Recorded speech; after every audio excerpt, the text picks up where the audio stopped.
Hi guys, how are you all. जय हिंद, वंदे मातरम। लूसेंट स्टडी यूट्यूब चैनल पर आप सभी का स्वागत है। मैं गौरव चौधरी और आप देख रहे हैं इलेक्ट्रिकल इंजीनियरिंग बैच। जैसे कि आप सभी को पता है कि जो हमारा बैच चल रहा है वो डीसी मशीन का बैच चल रहा है, यानी डीसी मशीन में भी डीसी जनरेटर की क्लास चल रही है। तो डीसी जनरेटर का थ्योरेटिकल पोर्शन तो मैंने कंप्लीट करा दिया था इससे पहले, यानी 11 से 12 लेक्चर कंप्लीट करा दिए हैं।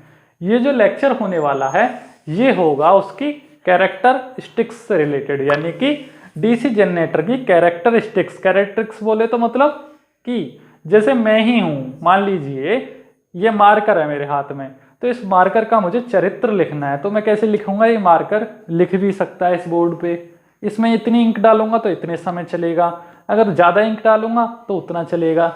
लॉस कितना कर रहा है, यानी ज़्यादा इंक खा रहा है कम खा रहा है, तो ये क्या कहलाते हैं, इसके चरित्र चित्रण। तो वैसे ही इंग्लिश में क्या बोल सकते हैं उसको, कैरेक्टरिस्टिक्स। कैरेक्टरिस्टिक्स तो आप सभी को समझना है, कभी भी कंफ्यूज नहीं होना है। जहां भी कैरेक्टरिस्टिक्स शब्द आएगा उसमें ये डीसी जनरेटर में क्या होता है भाई, उसकी स्पीड बढ़ाओगे तो ईएमएफ ज़्यादा पैदा कर देगा। मान लीजिए आप सभी को पता है कि ईएमएफ इक्वेशन क्या होती है जनरेटर की, Eg equals to P phi Z N upon 60A।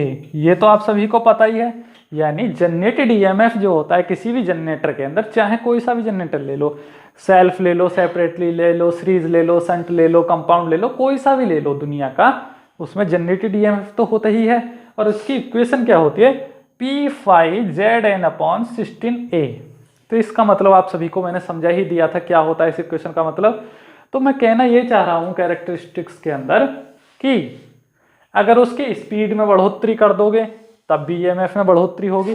मतलब कुछ चीज़ों को घटा बढ़ा के चेक किया जाता है कि अगर उसकी स्पीड बढ़ाएंगे तो उसके ईएमएफ में कितना बदलाव आएगा, एक्साइटेशन कम कर देंगे तो कितना बदलाव आएगा, एक्साइटेशन देना बिल्कुल जीरो कर देंगे, एक्साइटेशन देना बिल्कुल जीरो कर देंगे तब उसमें क्या बदलाव आएगा। यानी अलग अलग तरीके से एक्सपेरिमेंट करना ही क्या कहलाता है, उसका चरित्र चित्रण, यानी कैरेक्टरिस्टिक्स। तो ये जो कैरेक्टरिस्टिक्स होती हैं कितने प्रकार की होती हैं, ये होती हैं भैया बेसिकली 2 प्रकार की। तो यहाँ इतना बड़ा थ्योरी लिखा है, कभी कंफ्यूज नहीं होना, बहुत ध्यानपूर्वक देखना, एक एक पॉइंट बहुत अच्छे से बताऊंगा। ये जो फिगर दिख रहा है ये किसका है, डीसी जनरेटर मान लीजिए इसको। डीसी जनरेटर बोले तो यहाँ मैंने इसमें एक हैंडल लगा दिया है, हैंडल यानी देसी तरीके से फिगर बना के दिखाया है। हालांकि इसमें एक इंजन लगा होता है। मान लीजिए ये प्राइम मूवर है, प्राइम मूवर, प्राइम मूवर की जगह इंजन भी लगा होता है। प्राइम मूवर मतलब इस जनरेटर को घुमाने वाला यंत्र। मान लीजिए इस जनरेटर को तेज तेज घुमाया जाता है तो हमें क्या मिलेगा, वोल्टेज मिलता है ना इसके टर्मिनल पे, यानी प्लस और माइनस टर्मिनल पे वोल्टेज मिलता है। और उसी वोल्टेज से मान लीजिए मैं इस बल्ब को कनेक्ट कर दूं, इस बल्ब को कनेक्ट कर दूं तो ये जलने लग जाता है। ठीक है, तो ये हो गया आपका जनरेटर का कार्य। अब जो कैरेक्टरिस्टिक्स की बात आती है वो होती है कितने प्रकार की, 2 प्रकार की। कौन कौन सी, ओसीसी, ओसीसी बोले तो ओपन सर्किट कैरेक्टरिस्टिक्स, यानी पहली कैरेक्टरिस्टिक्स कौन सी होती है, ओसीसी। बहुत ध्यानपूर्वक देखना, एक होती है ओसीसी और दूसरी वाली कौन सी होती है, लोड कैरेक्टरिस्टिक्स। लोड कैरेक्टरिस्टिक्स मतलब कि जब जनरेटर पे कोई लोड नहीं था, जब उस पर एक्सपेरिमेंट करेंगे, यानी जब तक इस बल्ब को हमने कनेक्ट नहीं किया था तब तक तो चलेगी आपकी कौन सी कैरेक्टरिस्टिक्स, ओसीसी, यानी नो लोड कैरेक्टरिस्टिक्स। जब इसमें मैंने इस बल्ब को ऐड कर दिया तो सीधी सी बात है, बल्ब ऐड हो गया तो बल्ब जलेगा ही भैया बिजली से। तो ये होगी आपकी क्या, लोड कैरेक्टरिस्टिक्स, यानी कि जब उस पर लोड डाल दिया जनरेटर पे। लोड क्या है इस जनरेटर पे, ये है जनरेटर और इस पे लोड क्या है, बल्ब। बल्ब क्या है, इस पे लोड डाल रहे हैं। ठीक है जी, लोड मतलब यूज होना ही लोड कहलाता है ना। तो जब इस पे बल्ब लगा दिया तो ये वाली कैरेक्टरिस्टिक्स यूज में आती हैं, यानी लोड वाली। और जब तक इस पे लोड नहीं होता है तो ओसीसी चेक करते हैं, ओसीसी। अब इसमें थोड़ा बताते हैं इसकी फुल फॉर्म वगैरह। ओसीसी की फुल फॉर्म क्या होती है, ओपन सर्किट कैरेक्टरिस्टिक्स। ध्यान रखना, ओपन सर्किट कैरेक्टरिस्टिक्स। इसी का ही दूसरा नाम क्या होता है, मैग्नेटिक कैरेक्टरिस्टिक्स या नो लोड। यानी कहीं भी आपसे पूछा जाए नो लोड कैरेक्टरिस्टिक्स कौन सी होती हैं, ओसीसी। आपसे बोलते हैं मैग्नेटिक कैरेक्टरिस्टिक्स किस कौन सी को जाना जाता है, ओसीसी का। यानी तीनों नाम एक ही चीज के हैं। और ओपन नो लोड कब होता है कोई भी जनरेटर? जब उस पर कोई भी लोड लगा हुआ नहीं होता है। जब तक इस बल्ब को कनेक्ट नहीं किया था तब तक ये नो लोड था। मान लीजिए तेजी से घुमा तो रहे थे, बिजली तो पैदा कर रहा था, लेकिन नो लोड पे था, तो तब तक तो कौन सी कैरेक्टरिस्टिक्स चेक कर सकते हैं हम? ओसीसी। जैसे ही इस पे लोड डाला तो कौन सी कार्य करेगी? Load characteristics.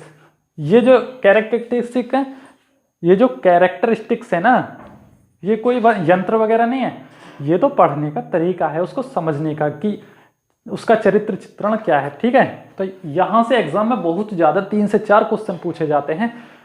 बहुत डिफिकल्ट क्वेश्चन आता है, आपको फिगर बना के दे दिया जाएगा, आप समझेंगे ही नहीं, अरे ये क्या बन रहा है, टेढ़ी तिरछी फिगर आएंगी। अभी तो मैं समझा रहा हूँ बेसिकली, मैं आगे आगे आपको कैरेक्टरिस्टिक्स भी बनाना सिखाऊंगा, यानी ग्राफ पे, ग्राफ से एग्जाम में क्वेश्चन पूछा जाता है। तो हमेशा कैरेक्टरिस्टिक्स को बहुत ही ध्यानपूर्वक देखना जहां भी जनरेटर, मोटर या ट्रांसफार्मर की बात हो। ठीक, तो ये लोड कैरेक्टरिस्टिक्स कितने प्रकार की होती हैं? ये होती हैं 2 प्रकार की, यानी इंटरनल और एक्सटर्नल।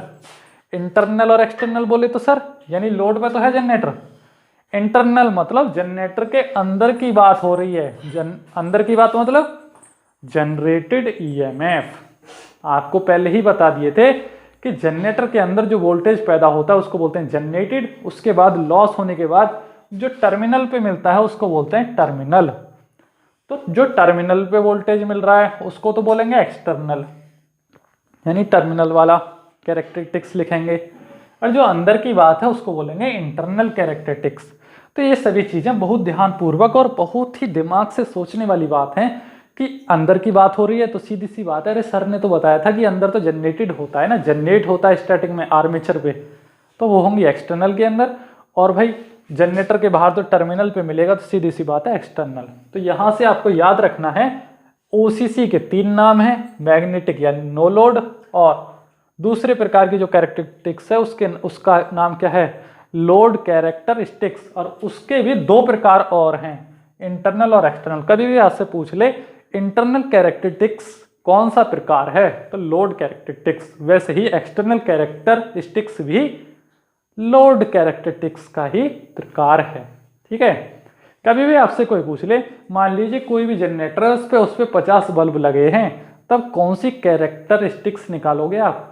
तो आपको पता होना चाहिए भाई, या तो हम इंटरनल चेक कर सकते हैं या उसकी एक्सटर्नल चेक कर सकते हैं, मतलब कि लोड कैरेक्टरिस्टिक्स निकालेंगे। ठीक है जी, तो यहां से इसको नोट डाउन करें और फिर आगे बढ़ते हैं। यानी ये जो सारा कुछ लिखवाया है, ये फिगर भी बना लेना, ये इक्वेशन भी लिख लेना, और थोड़ा बहुत मैंने जो बताया है आपको उसको सब लिख लेना अपनी लैंग्वेज में, चाहे हिंदी में लिखो, इंग्लिश में लिखो, चाहे जिस लैंग्वेज में लिखो, लेकिन लिख जरूर लेना ताकि आपको याद रहे। ठीक है,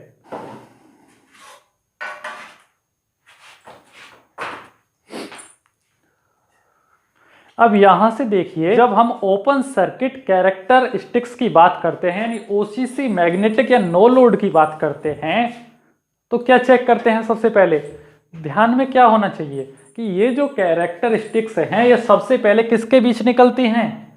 जनरेटेड ईएमएफ और स्पीड के बीच, यानी ईजी और एन के बीच। जब भी किसी भी डीसी जनरेटर का चरित्र चित्रण पूछा जाए तो समझ जाना ओसीसी की बात हो रही है। तो इसमें रियलिटी में होता क्या है, प्रैक्टिकली इसमें रीजन क्या है, तो वो हमें समझना है।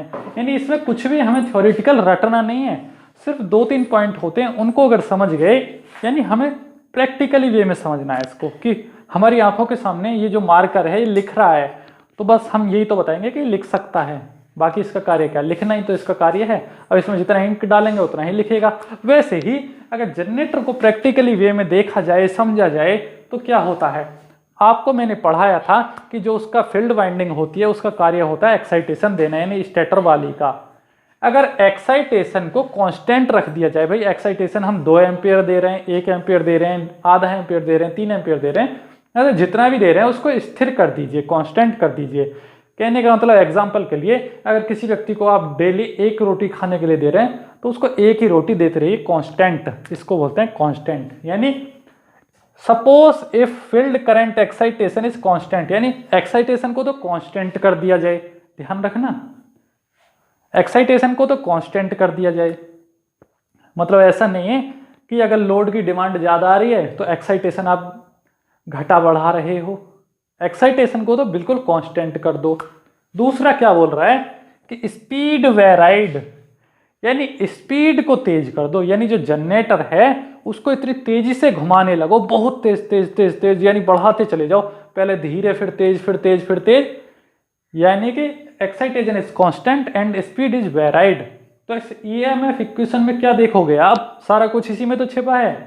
यानी एक्साइटेशन वाला पार्ट कौन सा है, यानी फाई। फाई किसको दर्शाता है, एक्साइटेशन को, और स्पीड को कौन दर्शाता है, एन।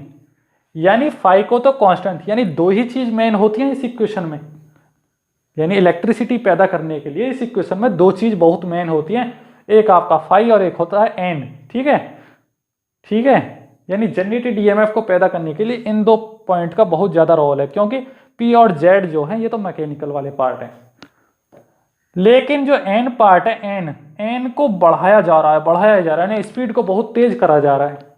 तो सीधी सी बात है, जब एन बढ़ेगा तो जनरेटेड ईएमएफ भी बढ़ेगा उस जनरेटर का। ये जो इक्वेशन है समझने वाली है, इसी को बोलते हैं हम क्या, चरित्र चित्रण, यानी कि कैरेक्टरिस्टिक्स। कैरेक्टरिस्टिक्स तो क्या होगा, यानी अगर किसी जनरेटर की स्पीड को बढ़ाया जा रहा है, डायरेक्टली प्रोपोर्शनल उसका जनरेटेड ईएमएफ भी बढ़ेगा। तो इसीलिए जो कैरेक्टरिस्टिक्स हैं किस किस के बीच निकाली जाती हैं, ईजी और एन के बीच, इसीलिए इसको ईजी और एन के बीच निकाला जाता है।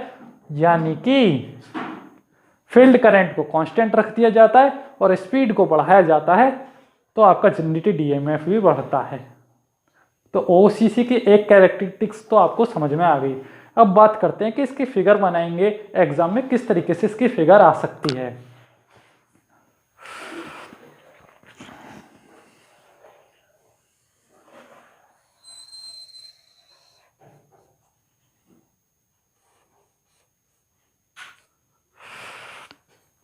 अब यहां देखिए इस फिगर को, यानी कि ये कौन सी लाइन है, ये लाइन है आपकी हॉरिजॉन्टल लाइन और ये है वर्टिकल लाइन। तो कभी भी दो चीजों के बीच जब कंपैरिजन किया जाता है तो दो लाइनों की सहायता ली जाती है, एक हॉरिजॉन्टल एक वर्टिकल लाइन। यानी भाई दो चीजों के बीच कंपैरिजन किया जा रहा है, एक बढ़ रही है तो दूसरी पर क्या इफेक्ट पड़ेगा, तो कभी भी ग्राफ ही तो बनाया जाता है, आपने छोटी क्लासों में बनाया होगा। मान लीजिए अगर स्पीड को बढ़ा रहे हैं तो जनरेटेड ईएमएफ में क्या होगा, यानी जैसे जैसे स्पीड बढ़ेगी वैसे वैसे उसका जनरेटेड ईएमएफ भी बढ़ेगा। यानी जैसे जैसे स्पीड बढ़ा रहे हो इस लाइन पे तो जनरेटेड ईएमएफ भी बढ़ेगा, यानी घटेगा नहीं बढ़ेगा। पहले यहाँ उतना हो रहा है फिर इतना इतना, जैसे जैसे स्पीड बढ़ा रहे हो उतना ही इलेक्ट्रिसिटी ज़्यादा पैदा कर रहा है जनरेटर। तो इस तरीके से इसकी फिगर को दर्शाया जाता है। तो कभी भी आपसे एग्जाम में इस तरीके की फिगर दी जाए तो समझ जाना ईजी और एन के बीच है कैरेक्टरिस्टिक्स और ये ओसीसी कैरेक्टरिस्टिक्स को दर्शा रहा है। ठीक है जी, तो आपकी ईजी और एन के बीच मैंने ओपन सर्किट कैरेक्टरिस्टिक्स को अच्छे से समझाया। अब दूसरी ओपन सर्किट कैरेक्टरिस्टिक्स में क्या होगा, इस बार हमने कांस्टेंट किसको रखा था, फील्ड करंट को। दूसरे केस में क्या होगा, वहां स्पीड को कांस्टेंट रखा जाएगा, यानी यहां स्पीड को वेराई किया जा रहा है, वहां स्पीड को कांस्टेंट कर देंगे और फील्ड करंट को वेरी कराएंगे। तो उसको भी देख लेते हैं एक बार, इसको तो आपने अच्छे से समझ लिया, उसको भी देखेंगे। ठीक है, तो यार ये तरीका हुआ कि कोई व्यक्ति है सामने, उसको पहले दिन 5 रोटी दे रहे हो तो कितना कार्य कर रहा है वो चेक करा रहे हो, अगले दिन 10 दे रहे हो, चेक करा रहे हो कितना कार्य करता है 10 खा के। तो ये मतलब जनरेटर को चेक करने का तरीका होता है कैरेक्टरिस्टिक्स।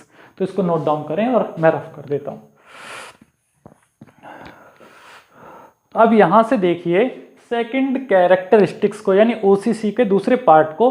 पहले पार्ट में तो आपने देखा कि अगर आपने फील्ड करंट को कांस्टेंट कर दिया है और स्पीड को वेरी किया है तो जनरेटेड ईएमएफ ग्रो कर रहा था।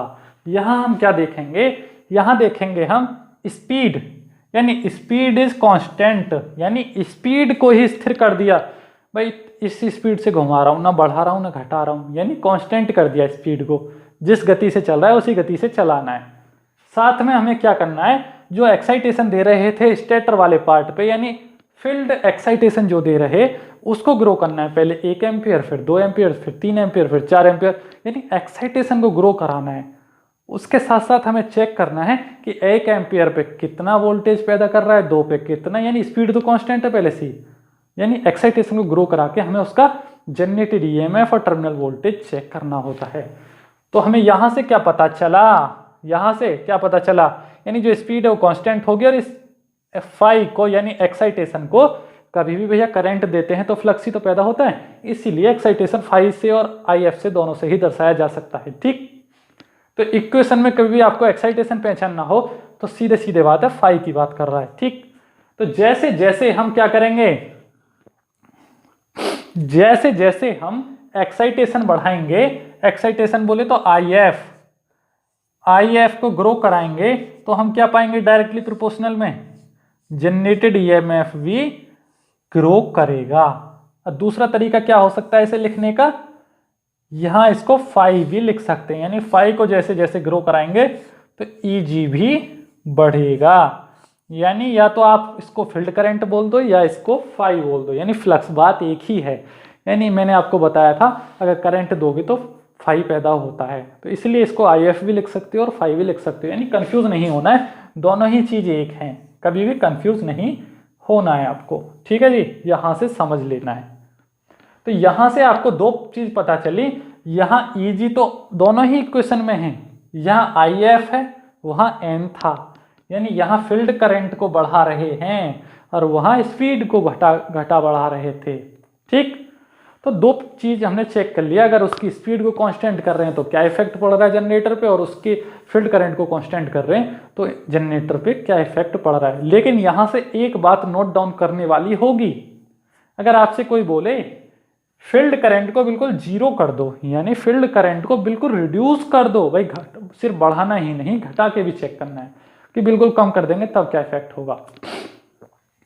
अगर फील्ड करंट को बिल्कुल जीरो कर दोगे, यानी स्टेटर पे करंट देना बिल्कुल जीरो कर दोगे, तब भी जनरेटर हल्का फुल्का टर्मिनल वोल्टेज देता है, यानी हल्का फुल्का वोल्टेज पैदा करता है। सर वो क्यों, ड्यू टू रेजिडुअल मैग्नेटिज्म के कारण, वो आपने मैग्नेटिज्म में अच्छे से पढ़ लिया था। मान लीजिए, तो यहां से हमने नोट करने वाली बात क्या है, if field current is reduce to zero, यानी फील्ड करंट को यानी एक्साइटेशन को बिल्कुल ही जीरो कर दिया जाए, यानी बढ़ा के भी देखना और घटा के भी देखना है, तो जीरो करिए फिर बढ़ाइए फिर घटाइए, यानी चेक करिए कहाँ क्या चेंज आ रहा है। तो बिल्कुल जीरो कर दिया जा रहा है तो स्मॉल ईएमएफ इज जनरेटेड। भाई रूल तो ये कहता है कि अगर आप एक्साइटेशन को बढ़ा रहे हो तो ईएमएफ बढ़ेगा और घटा रहे हो तो ईएमएफ भी बिल्कुल जीरो तक जाएगा, लेकिन ऐसा नहीं होता है। क्यों नहीं होता है, ये डिपेंड करता है मैग्नेटिज्म पे। जब आपने मटेरियल को पढ़ा था, low hysteresis curve material, large hysteresis curve material, यानी लो परमिएबिलिटी मटेरियल, तो वहां आपने ये अच्छे से समझ लिया था। वहां एक और पॉइंट आया था, क्या आया था, रेजिडुअल मैग्नेटिज्म, यानी कोई भी जो मटेरियल होता है यानी मैग्नेटिक मटेरियल, उसकी एक प्रॉपर्टी होती है कि हल्का फुल्का वो फ्लक्स को चोरी करके लेता है, उसको बोलते हैं रिटेंटिविटी, यानी रिटेंटिविटी के कारण हल्की फुल्की फ्लक्स चोरी करके रख लेता है कोई भी मटेरियल, उसके कारण भी जनरेटेड ईएमएफ होता है। ठीक है, तो इस पॉइंट को नोट डाउन कर लेना। If field current is reduced to zero, exam में पूछा जा सकता है आपसे, then small EMF is generated because due to residual magnetism. यहां से नोट डाउन करने वाला पॉइंट है, और ये वाला आप सबको पता होना चाहिए कि अगर फील्ड करंट को बढ़ाते हैं तो ईएमएफ भी जनरेट होता है, यानी इंक्रीज होता है, और घटाते हैं तो डिक्रीज भी होता है, लेकिन जीरो नहीं होता है। ये वाला भी पॉइंट याद रखना है। तो यहां से आपको दो प्रॉपर्टी अच्छे से समझ में आ गई, ओसीसी की दो कैरेक्टरिस्टिक्स। अगर फील्ड करंट को कांस्टेंट रखते हैं तो आपको स्पीड को घटाना बढ़ाना होगा जनरेटेड ईएमएफ कराने के लिए। अच्छा सर, अगर स्पीड को ही बिल्कुल जीरो कर दिया जाए तब भी जनरेटेड ईएमएफ होगा क्या, नहीं होगा। भाई जब घुमा ही नहीं रहे हो तो कहाँ से होगा, तब तो नहीं होगा। लेकिन दूसरे वाले केस में अगर फील्ड करंट को ही बिल्कुल जीरो कर दिया जाए तब होता है हल्का फुल्का। यानी दोनों पॉइंट आपको अच्छे से समझ में आ जाने चाहिए। यानी आपके ओसीसी के दोनों पॉइंट मैंने बहुत अच्छे से क्लियर कर दिए हैं, यानी ओपन सर्किट कैरेक्टरिस्टिक्स में अब कोई भी डाउट नहीं बचा है। जहां भी आपसे एग्जाम में क्वेश्चन पूछा जाएगा, अब ये सिर्फ आपको इतना याद रखना है कि कैसे क्या होता है, मैं क्वेश्चंस भी लगा के दिखाऊंगा इसी लेक्चर के बाद में कि ओसीसी से क्वेश्चन कैसे आता है किसी भी जनरेटर से रिलेटेड, यानी क्वेश्चन भी लगाने का तरीका सिखाऊंगा। ठीक है जी, तो यहाँ से इसको नोट डाउन कर ले और फिर आगे बढ़ते हैं। अब क्या करेंगे हम, लोड कैरेक्टरिस्टिक्स को यानी लोड कैरेक्टरिस्टिक्स को अच्छे से समझेंगे कि लोड कैरेक्टरिस्टिक्स कैसे होती हैं, यानी